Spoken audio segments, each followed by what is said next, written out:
कीजिए, आपका छोटा बच्चा किसी स्कूल में पढ़ता है और उस स्कूल का टाइम है 8 बजे का और 12 बजे छुट्टी हो जाती है। 8 बजे स्कूल और 12 बजे छुट्टी। आपके बच्चों के अलावा उसमें मोहल्ले के और भी बच्चे, आपके गांव के और करिए के कई बच्चे उसमें पढ़ते हैं। बच्चे 8 बजे से पहले स्कूल पहुंच जाते हैं। जो बच्चे 8 बजे से पहले स्कूल पहुंच गए, अभी बैल नहीं बजी, घंटी नहीं बजी, अब वो बच्चे स्कूल में पहुंचकर क्या कर रहे हैं? वो इसका शर्ट खींच रहा है, वो उसका पैर पकड़ रहा है, कोई पेड़ पे चढ़ के कूद रहा है, कोई इसको मार रहा है, कोई उसको मार रहा है, आपस में खेल रहे हैं, शोर कर रहे हैं और लड़ भी रहे हैं। क्या मतलब? इन बच्चों के अंदर जो शोर और शराबा जो बरपा है, क्या इस वजह से कि उनको खाना नहीं मिला? क्या इस वजह से कि वो घर से नाश्ता करके नहीं आए? क्या इस वजह से कि स्कूल के अंदर उनको खाना नहीं दिया जा रहा है? नहीं। थोड़ी देर के बाद आप देखते हैं जैसे ही 8 बजता है, घंटी बजती है, बच्चे अपने क्लास रूम में चले जाते हैं, मैडम या टीचर आता है और उनको पढ़ाना शुरू कर देता है। वही बच्चे जो अभी थोड़ी देर पहले शोर कर रहे थे, एक दूसरे की शर्ट और पैंट पकड़कर और टाई पकड़ के खींच रहे थे, एक दूसरे के ऊपर झड़प रहे थे, जंपिंग कर रहे थे और शोर कर रहे थे, 8 बजते ही, घंटी लगते ही वो खामोश हो जाते हैं और टीचर उनको पढ़ाना शुरू कर देता है। अब वो बच्चे शोर शराबा क्यों बंद कर देते हैं? क्योंकि टीचर ने उनको उनके मकसद में लगा दिया है और उनका मकसद था हुसूल इल्म, तालीम हासिल करना। अब उनको उनके मकसद में लगा दिया गया। जब उनको उनके मकसद के अंदर लगा दिया गया तो उन बच्चों का शोर शराबा करना अब ऑटोमेटिक खत्म हो जाता है। बच्चे जब तक अपने मकसद से अलग थे, शोर कर रहे थे, मकसद से जोड़ दिए गए तो शोर शराबा खत्म हो जाता है।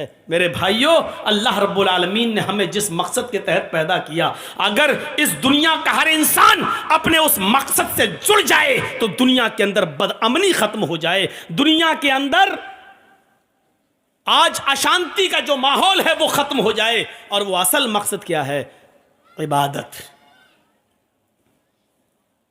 और इबादत सिर्फ यही नहीं है कि हम चले गए और फजर में 2 रकात नमाज पढ़ के निकल आए और जोहर में 4 पढ़ ली और असर में 4 पढ़ ली और मगरिब में 3 पढ़ ली और इशा में 4 पढ़ के हम सो गए। सिर्फ यही इबादत? इबादत सिर्फ यही नहीं है। इबादत का मफहूम बहुत वसी है।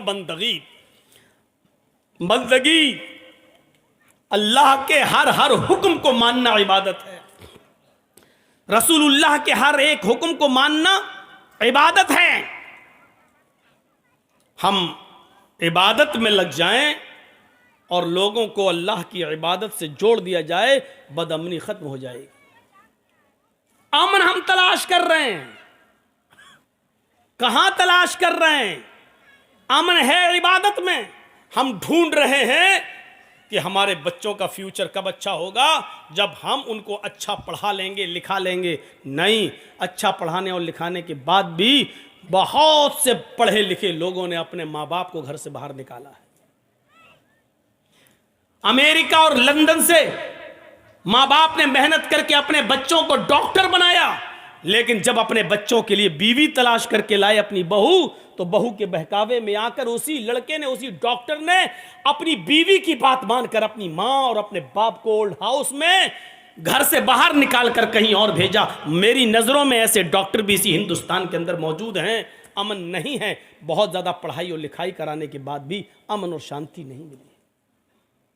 अमन और शांति अल्लाह की इबादत में मिलेगी, और इबादत बहुत वसी है। अमन ढूंढ हम कहाँ रहे हैं और है कहाँ?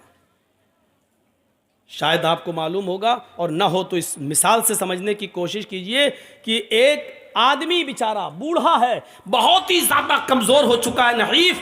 वो सूरज की रोशनी में टहलते हुए चौराहे पर आ गया और चौराहे पर जमीन पर बैठकर हाथ से जमीन को कुरेदने लगा, अपना हाथ जमीन पर ऐसे फैलाने लगा।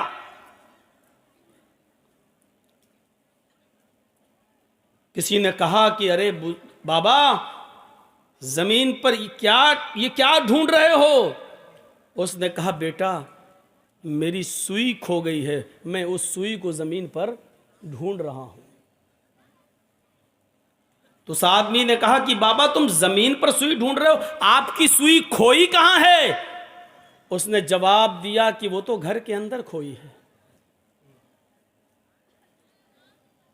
इस आदमी ने पूछा, बाबा सुई खोई है घर के अंदर और ढूंढ रहे हो चौराहे पर, क्यों? उस बुजुर्ग ने जवाब दिया, घर में अंधेरा था, चौराहे पर रोशनी थी, इसलिए सूरज की रोशनी में मैं सुई को ढूंढ रहा हूं। आप ईमानदारी के साथ बताइए, क्या सूरज की रोशनी उसको उसकी खोई हुई सुई चौराहे पर दे सकती है? सुई खोई है घर में, ढूंढ रहा है चौराहे पर, नहीं मिल सकती है वो सुई। घर में ढूंढे तो शायद चिराग जला के भी ढूंढे तो हो सकता है मिल जाए, लेकिन सड़क पर ढूंढ रहा है तो सूरज की रोशनी में भी नहीं मिल सकती है, क्योंकि सड़क पर खोई नहीं है। हमारा अमन खोया है, हमारी शांति खोई हुई है, और हम उसको ढूंढ रहे हैं दौलत में, हम उसको ढूंढ रहे हैं अच्छे और खूबसूरत मकानों के अंदर, हम उसको ढूंढ रहे हैं अपने बच्चों की अच्छी पढ़ाई के अंदर, हम उसको ढूंढ रहे हैं खूबसूरत शादी करेंगे और बीवी आएगी तो हमारी जिंदगी बन जाएगी, हम उसके अंदर। मेरे भाइयों, जो अमन और सुकून हमें इबादत के अंदर मिलेगा, हम ढूंढ रहे इन चीजों में, वो नहीं मिल सकता है। मौलाना साहब बात तो आपकी सही है, जब सही है तो फिर अकल क्यों तस्लीम नहीं करती है इस बात को? करना चाहिए। जहां नमाज इबादत है, रोजा इबादत है, हज इबादत है, ज़कात इबादत है, अपने बीवी बच्चों के लिए मेहनत करना भी इबादत का एक हिस्सा है। अगर कोई शख्स कुरान का हुक्म मानकर अपने अब्बू की, अपने बाप की खिदमत कर रहा है तो यह भी इबादत का एक हिस्सा है। अपने मां की खिदमत कर रहा है तो यह भी इबादत का एक हिस्सा है।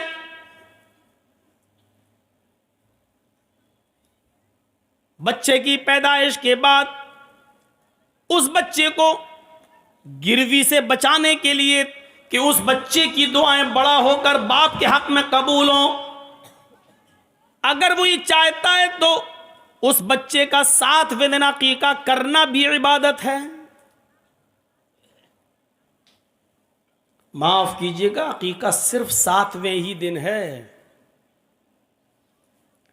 करने को तो 14वें दिन और 21वें दिन भी आदमी कर लेता है, वरना फजीलत सिर्फ 7वें दिन की है। 14वीं और 21वें दिन की जो रिवायतें आती हैं वो सब ज़ईफ और कमज़ोर हैं।